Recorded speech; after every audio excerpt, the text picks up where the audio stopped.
Abandoned by my parents, I saved a shivering dog, and it saved me back. Growing up in a suburban middle-class family, you'd think my brother and I had it pretty good. And we did, at least on paper. We had the kind of life you'd expect from an average American family.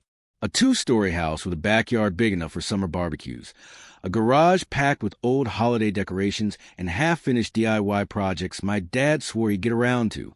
My parents both worked steady jobs. My dad in insurance, my mom in healthcare.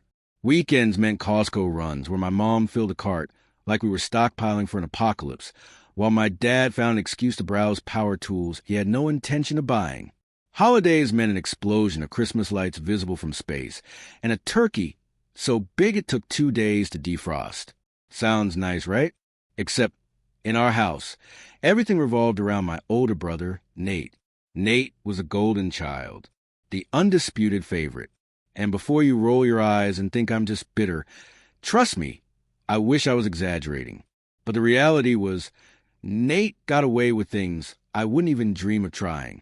If he bombed a test, my parents shook their heads and blamed the teacher. If I got anything less than an A, I was met with, well, maybe if you studied harder. Nate could come home at 2 a.m., and my parents would laugh it off. If I even hinted at staying out past 10, I got a full FBI-level interrogation about where, with who, and why. The worst part? Even when Nate messed up, my parents bent over backward to defend him. He got in trouble at school more times than I could count. Detentions, skipping class, a few incidents that were always brushed under the rug. But every time, my parents had an excuse. Boys will be boys, my mom would say. He just needs to find his passion. Meanwhile, if I so much as forgot to take out the trash, I was apparently on the fast track to being a complete disappointment. By the time we were teenagers, it was painfully clear Nate had all the freedom, and I had all the expectations. If Nate left his dishes in the sink, it was my job to clean them. If he borrowed my stuff and broke it, my parents said I should have known better than to lend it to him. If he bailed on a family event, it was fine. If I even thought about skipping, I got the whole family is everything lecture. And birthdays? Forget it. Christmas? Somehow that was the Nate show, too. One year, he got a brand new gaming setup, while I got a book on developing a strong work ethic. When I turned 16, I got a used bicycle.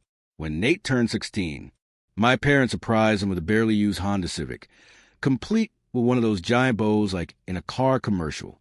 I swear, I thought those only existed in TV ads, but nope, they're real, and they're infuriating when you're not the one getting the car. I tried to be the good kid. I got good grades, worked part-time jobs, kept my nose clean. But none of that mattered because I wasn't Nate. By the time Nate was in college, my parents acted like he was the second coming of Steve Jobs. He wasn't exactly acing his classes, but that didn't stop him from talking about how brilliant he was and how he just learns differently. Meanwhile, I was expected to get scholarships, work my way through school, and somehow figure out life with no safety net. And then, right before Nate's graduation, my parents dropped the biggest bombshell yet. They had already decided, without even asking, that he could live at home for as long as he wanted. No rent, no responsibilities. He just needs time to get on his feet, they explained, as if he was an endangered species that needed protection. I couldn't believe it. I was still in college myself, working part-time to pay for my own tuition, because my parents made it crystal clear they weren't covering my expenses. But Nate, he was getting a free ride, no questions asked. That's when it really hit me. This wasn't just favoritism. This was my parents making it loud and clear who actually mattered in this family. And I wasn't on that list. Turning 18 should have been a milestone, a celebration, maybe even a little bit of freedom. But for me, it was more like a countdown to disaster. A week after my birthday, my mom sat me down at the kitchen table. No warning, no build-up. Just me, a lukewarm cup of coffee, and a casual bombshell that flipped my world upside down. She told me it was time for me to be independent, not in the vague, motivational, spread your wings kind of way. No, she meant it literally. I had 2 weeks to pack my things and figure out where I was going. At first, I thought she was joking. I mean, Nate was 22, still living at home, his dirty laundry practically forming a second carpet in his bedroom, and no one seemed in a hurry to push him out the door. But me, the kid who never caused trouble, got decent grades, and worked part-time to pay for my own stuff, I was apparently a burden now. A few days later, I came home to find my things already packed. Cardboard boxes stacked by the front door like I was some kind of overnight Amazon return waiting for pickup. It was surreal. I didn't even get to decide what I wanted to take. They just went through my room and dumped whatever they thought was important into a few boxes. My clothes, my laptop, some toiletries. No sentimental items, no old childhood keepsakes, just the bare minimum. Years of my life, reduced to what could fit in the back of my rusted-out Honda. Meanwhile, in the driveway, parked like a shiny symbol of everything unfair in the universe, was Nate's brand-new Ford Mustang. Not used, not a hand-me-down, fresh off the lot, with that new car smell and leather seats, so pristine they might as well have still been wrapped in plastic. My parents had gifted it to him as a graduation present, except he hadn't even technically graduated yet. But hey, why let details ruin the party? I didn't say anything. What was the point? I just loaded my stuff into my car, an ancient, rust-speckled Honda I had bought with my own money, and drove off without looking back. I didn't even know where I was going. I had no savings, no backup plan, and definitely no parental support. After a few desperate Craigslist searches, I found a room for rent in a sketchy part of town. The kind of place where you learn pretty quickly to sleep with one ear open and never leave anything valuable in plain sight. The walls were thin enough to hear every argument happening 3 apartments down, and the plumbing made noises I'm pretty sure weren't normal. But it was cheap, and that was all that mattered. With rent to cover and no other options, I picked up 2 jobs. One at a 24-hour diner, the kind of place where the coffee is always burnt and the regulars tip in loose change. The other was overnight stocking at a grocery store. It was brutal. I barely had time to sleep, let alone think about what had happened. My dinners were usually whatever expired deli sandwiches the store let us take home, and my bed was a lumpy mattress that I found in a free stuff section on Facebook Marketplace. And my parents, they didn't check in. Not once. No calls, no texts, nothing. It was like I had been erased from the family the second I pulled out of the driveway. Nate, on the other hand, was thriving. Instagram posted him road tripping in his Mustang, hitting up bars, living the dream. I wondered if he even noticed I was gone. If he did, he never said a word. I should have been angry. Maybe I was. But mostly I was just exhausted. Surviving on instant ramen and gas station coffee, juggling 2 jobs, dodging sketchy neighbors. It didn't leave a lot of time for bitterness. It was survival mode. And the worst part? I wasn't even sure I was going to make it. But giving up wasn't an option. If my parents had taught me one thing, it was that no one was going to look out for me. I had to do it myself. So I did what any broke, overworked, sleep-deprived 18-year-old would do. I kept my head down, kept grinding, and told myself that one day I'd be the one driving the Mustang. And when that day came, I wouldn't need their approval anymore. If there was any lingering doubt about where I stood in my family, social media erased it. Every time I scrolled, there they were, my parents and Nate, laughing over dinners at fancy steakhouses, taking weekend trips to Napa Valley, celebrating holidays like I had never even existed. Nate's life looked like a highlight reel from a movie, cruising down the highway in his Mustang, sunglasses on, posting captions about chasing dreams. Meanwhile, I was running on 4 hours of sleep, living off gas station hot dogs, and debating whether a pack of ramen could be stretched across 3 meals. Money was tight, too tight. Rent, bills, food.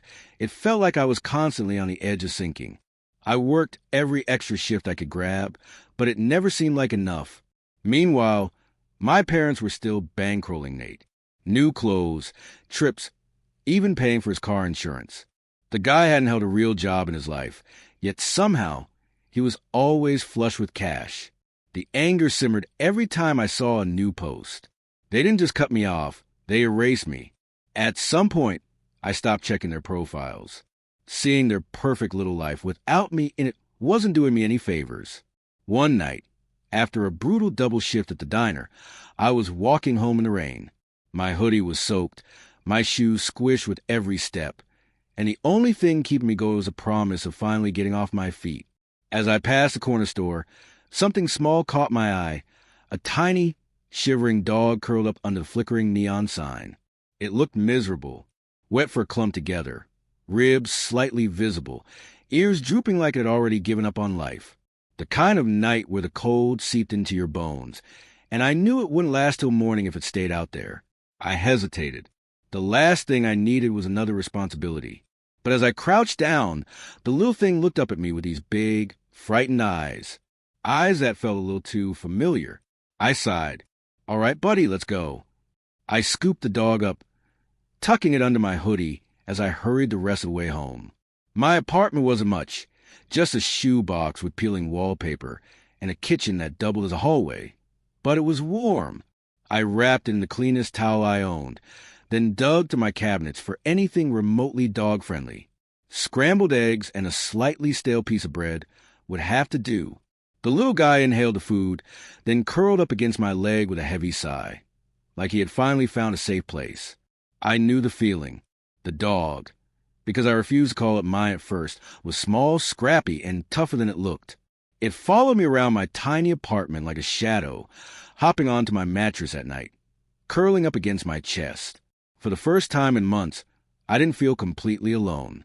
I started calling it Buddy, mostly because it felt like the least creative name possible. I told myself I wasn't keeping him, that I'd find a shelter soon, but weeks passed, and I never did. One evening, while scrolling to the local Facebook marketplace for cheap furniture, a post in the community group caught my eye, a family looking for their lost dog. The photo was unmistakable. It was Buddy. I stared at the screen, my stomach twisting into knots. I had told myself I wasn't getting attached. But looking at that post, I realized I had been lying to myself the whole time. Seeing Buddy's picture in the online post hit, like a punch to the gut. I had convinced myself I was just helping a stray, that I wasn't attached, that I was doing him a favor. But staring at that photo, seeing his same scruffy fur and big, trusting eyes on someone else's timeline, I couldn't ignore the truth anymore. He wasn't mine. I spent the next hour staring at my screen, debating what to do. Part of me thought about just ignoring it, keeping him, letting whoever lost him assume the worst. But that wasn't who I was. If I had been in their shoes, if I had lost something that mattered to me, I'd want someone to do the right thing. So, the next morning, I called the number on the post. The voice on the other end was soft, fragile even, like it belonged to someone who had been waiting too long for good news. Her name was Marjorie, and when I told her I thought I had found her dog, she went silent for a second, then let out a shaky breath. She asked if she could meet me that afternoon. I almost made an excuse. I almost hung up, but I couldn't, so I said yes. When I pulled up to the address she gave me, I expected a cookie-cutter suburban house, maybe some kids running around in the yard. Instead, I found a small, weathered bungalow on the outskirts of town, the kind of place that had been standing for decades and had more history than curb appeal. The yard was overgrown, a faded mailbox tilting to one side. I carried Buddy up the front steps, my stomach twisting. The door opened before I even knocked.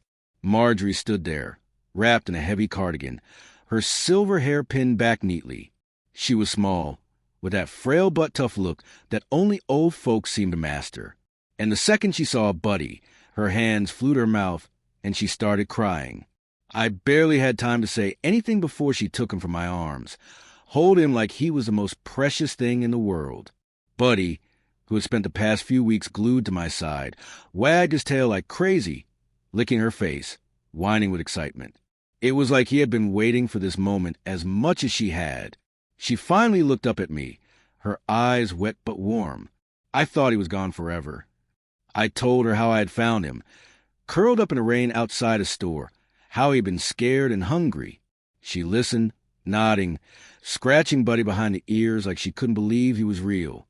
Then she invited me in. Her house was small but cozy, the kind of place that smelled like fresh-baked cookies and old books. The furniture was warm but comfortable, the walls covered in framed photos, most of them old, their edges curled from time. She shuffled into the kitchen and put on a pot of tea, moving slowly but deliberately, like she had done it 1,000 times. I hadn't planned on staying long, but then she started talking. Her husband had passed away 5 years ago. Her daughter, once so present in her life, had drifted away. Calls became texts, texts became silence. She didn't say it with bitterness, just matter-of-factly, like someone who had accepted their place in the world. Buddy had been her one companion, her last bit of real connection. When he went missing, she thought she had lost everything. I sat there, listening, drinking the tea she poured for me. It was strong, almost too strong, but I drank it anyway. There was something about her presence, something familiar. The loneliness in her voice felt too close to home. Before I knew it, hours had passed. And when I finally got up to leave, she patted my hand and asked if I'd come back sometime. I told her I would. And for the first time in a long time, I actually meant it. After that first visit, seeing Marjorie became part of my routine. It wasn't planned, not at first, but every time I passed her street, something made me slow down, then stop. At first, I'd check and just make sure Buddy was settling back in, but soon enough, it wasn't about the dog anymore. Marjorie and I became an unlikely pair. I helped her with groceries, fix the squeaky front door, and even figure out why her TV remote only worked when you smacked it twice on the coffee table. She never asked for much, and she hated feeling like she was putting anyone out, but I could tell she appreciated the company. She had this way of making a cup of tea feel like a whole event. She'd shuffle around the kitchen, moving slow but steady, setting out cookies on an old floral plate, like she was hosting a royal guest. The place smelled like cinnamon and something vaguely nostalgic, like a warm bakery that had been around forever. It was a kind of warmth I hadn't felt in a long time, and it kept me coming back. Over time, she started telling me about her life. Nothing overly dramatic, just small pieces of a life that had taken a few wrong turns. Her daughter, Laura, had cut ties with her years ago over money. Marjorie didn't go into detail, but I could tell it wasn't just about finances. The hurt ran deeper than that. She talked about how she used to visit Laura's kids, how holidays used to mean something, how one day the calls just stopped coming. I didn't say much, just nodded and listened, because I knew exactly what that kind of silence felt like. It wasn't lost on either of us how much our situations mirrored each other. I had been cast aside by my own parents, left to figure things out alone. She had been forgotten by the very people she raised. Two people, both unwanted in their own families, finding some strange kind of belonging with each other. One day, after fixing the leaky kitchen faucet, she handed me an envelope. Inside was $20. I laughed, handed it right back, told her I wasn't running a handyman service. She got that stubborn look in her eye, the one I was starting to recognize, and told me to take it anyway. It's not for the work, she said. It's for the company. I took the money, but later I left it on her counter when she wasn't looking. The months passed like that. I was still working 2 jobs, still scraping by, but my visits to Marjorie's house became something I looked forward to. She made me real meals, the kind that didn't come in a microwavable tray. She let me ramble about my awful shifts, shaking her head and muttering about how young people work too hard for too little these days. Buddy still greeted me like I was his favorite person in the world, even though I knew Marjorie was his real home. Then, 6 months in, everything changed. I had swung by after my grocery shift, expecting to find Marjorie in her usual spot by the window, reading one of her mystery novels. But something felt off the second I stepped onto the porch. The front door was unlocked. A half-folded newspaper lay on the welcome mat, untouched. Inside, the house was too quiet, too still. I called her name. No answer. Then I found her, collapsed on the floor by the kitchen table. Her tea mug shattered beside her. Buddy sat next to her, whining softly, as if he had been trying to wake her up. I didn't think. I just moved, dialed 911, checked for a pulse, felt the cold sweat break out on my back as I tried to remember every first aid step I'd ever learned. The seconds stretched into hours, and for the first time in a long, long time, I was terrified of losing someone again. The hospital smelled like antiseptic and bad coffee. I hated places like this. Too bright, too sterile, too full of people waiting for news they didn't want to hear. But here I was, sitting in a stiff chair next to Marjorie's bed, watching her chest rise and fall under the thin hospital blanket. She had been unconscious when the paramedics took her, barely clinging to awareness as they loaded her into the ambulance. The doctor said it was a stroke. Not a small one, either. I had no idea what I was supposed to do. I wasn't family. I had no authority to make decisions. But when they asked if she had anyone to call, no one else came to mind. So I stayed. The nurses gave me weird looks when I showed up every day. They probably assumed I was a grandson or some long-lost relative trying to make up for lost time.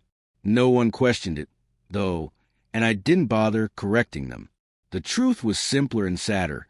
Marjorie didn't have anyone else. After a few days, she woke up, weak, disoriented, but still Marjorie. She blinked at me, then sighed like I was the most predictable thing in the world. "Of course you're here." She barely had the strength to speak, but she managed to tell me I had a good heart, that I reminded her of her late husband, how he always looked out for people, even when they didn't deserve it. I didn't know what to say to that.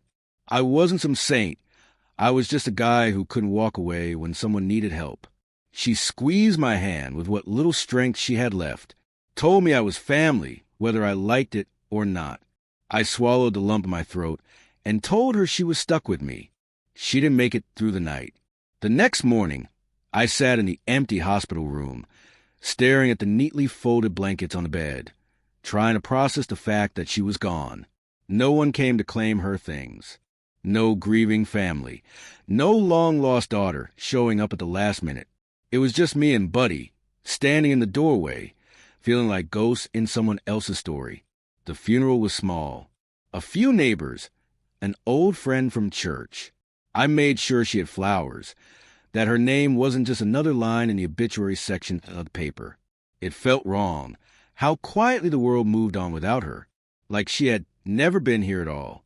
A week later, I was back to working double shifts, trying to keep myself too busy to think. Then I got the call. It was a lawyer.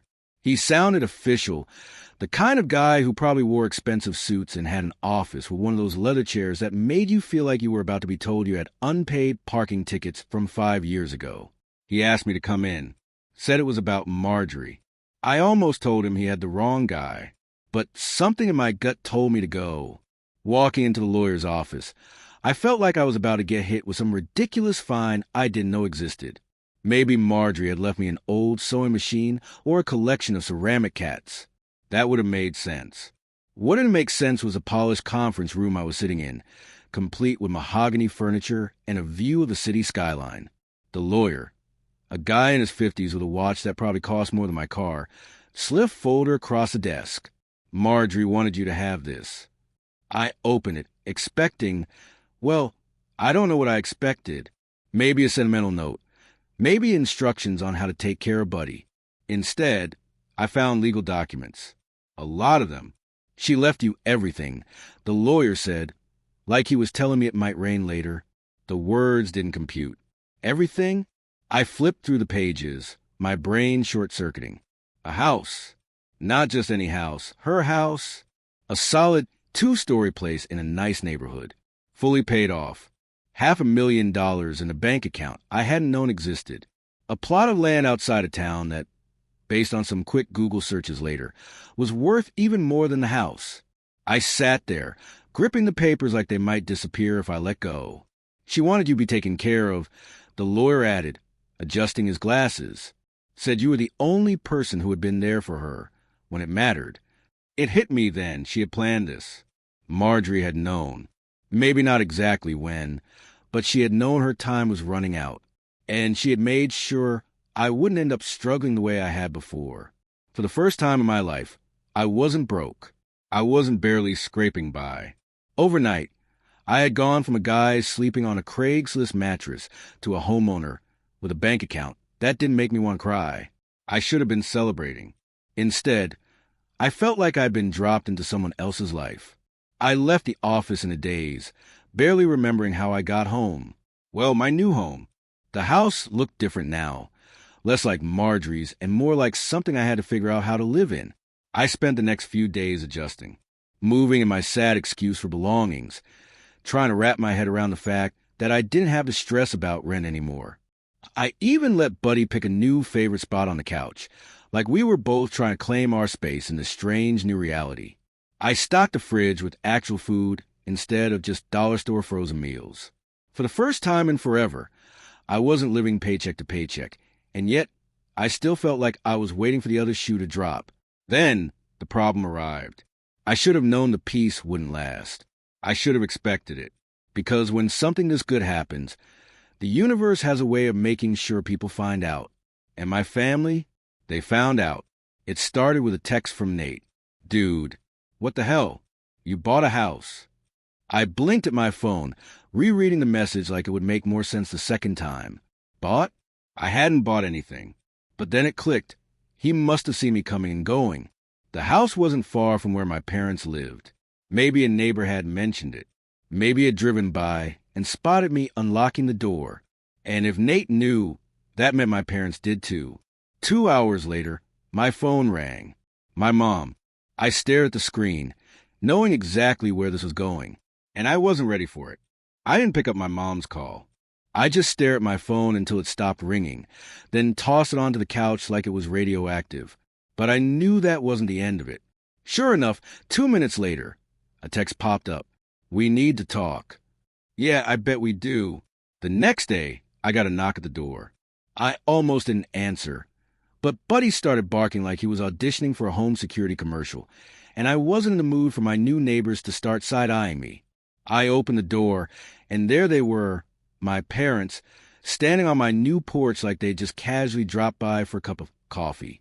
The last time I had seen them, they were boxing up my stuff and leaving it by the front door. Now, they were smiling like nothing had happened.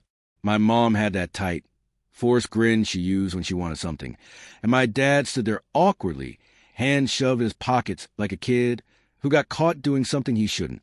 We were in the neighborhood, she said. Yeah, right. They lived 20 minutes away, and this wasn't exactly on their way to Costco. I didn't invite them in. I just leaned against the doorframe, waiting. It didn't take long for them to get to the point. My mom started talking about family values, how we used to have Sunday dinners, how things had just been so difficult back then. They never actually apologized. Instead, they acted like time had magically erased what happened. Like kicking me out had just been a small misunderstanding. Then came the real reason they were here. Nate had blown through whatever money they'd been giving him. He had dropped out of college, couldn't hold down a job, and now, for the first time in his life, he was struggling.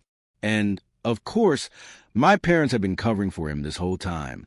They had stretched their finances thin, trying to keep him afloat. Now, they were looking at me, the son they hadn't cared about for years, because suddenly I was the one with the resources. I almost laughed. Almost. I let them talk, watching how carefully they chose their words, how my mom's voice softened when she tried to bring up second chances, how my dad nodded along like he agreed with every word she said. It was all an act. They didn't care about reconnecting with me. They cared about the house, about the money, and they thought I was still that kid desperate for their approval. I let the silence stretch before I finally spoke. I think you should go. My mom blinked like she hadn't heard me right. Honey, we just... No, I said. You left me behind when I had nothing. You don't get to come back now that I have something. She looked genuinely shocked. My dad sighed, shaking his head, like I was the unreasonable one. Nate would have thrown a tantrum, but he wasn't here. My guess? He was too embarrassed to show up himself, so he sent them instead. They tried one more time, but I didn't budge. Eventually, they left, walking back to their car in silence. I stood there, watching them drive away, waiting for the usual wave of guilt to hit me. But it never came. Instead, for the first time in a long time, I felt something else entirely. Free. The first check hit my bank account, and for a second, I thought it was a mistake. I had signed a lease agreement for the land, but seeing the actual money roll in felt surreal. The developers wasted no time breaking ground for the new shopping center, and just like that, my unexpected inheritance turned into a steady stream of income. I wasn't just surviving anymore, I was thriving. At first, I didn't know what to do with the extra cash. I had spent so much of my life scraping by that the idea of having more than I needed felt unnatural. My first splurge? A really good mattress. Not that this was the cheapest thing on sale kind, but an actual brand name memory foam masterpiece. I slept like a king that night. The house felt more like home with every passing week.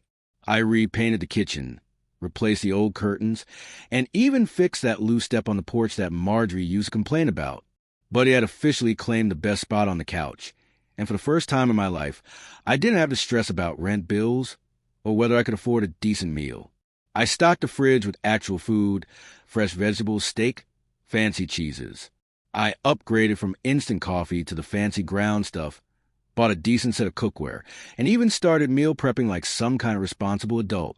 Meanwhile, my parents were drowning. I didn't go looking for updates, but small towns love to talk. Nate had burned through his money, and my parents had maxed out their credit trying to bail him out. The lifestyle they had bankrolled for years had finally caught up with them, and now they were scrambling. The house they used to brag about, on the market. The expensive car Nate used to flex with, repossessed. A part of me expected them to come back, to try one last guilt trip, but they didn't. Maybe they finally got the message. Or maybe they were too ashamed to ask for help after I shut them down the first time. Either way, I wasn't losing sleep over it. With the house fully mine, I started making it my own. I got a grill for the backyard, and pretty soon, weekend barbecues became a thing. Nothing fancy, just a few burgers, some beers, and whoever happened to drop by. The neighbors warmed up to me fast. Turns out, free food is the quickest way to make friends. I also started traveling, not in a bougie, first-class kind of way, but enough to check out places I'd only ever seen in movies. I took Buddy on a road trip down the coast, stopping at every hole-in-the-wall diner we could find. He loved it. So did I. And the best part? I didn't have to answer to anyone. No parents breathing down my neck.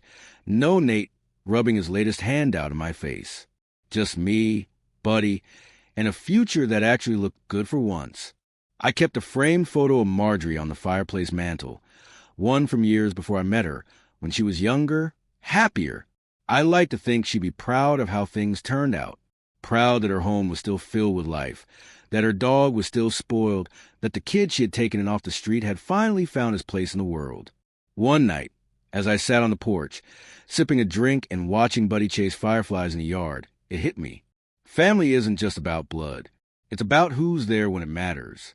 And for the first time in my life, I felt like I had won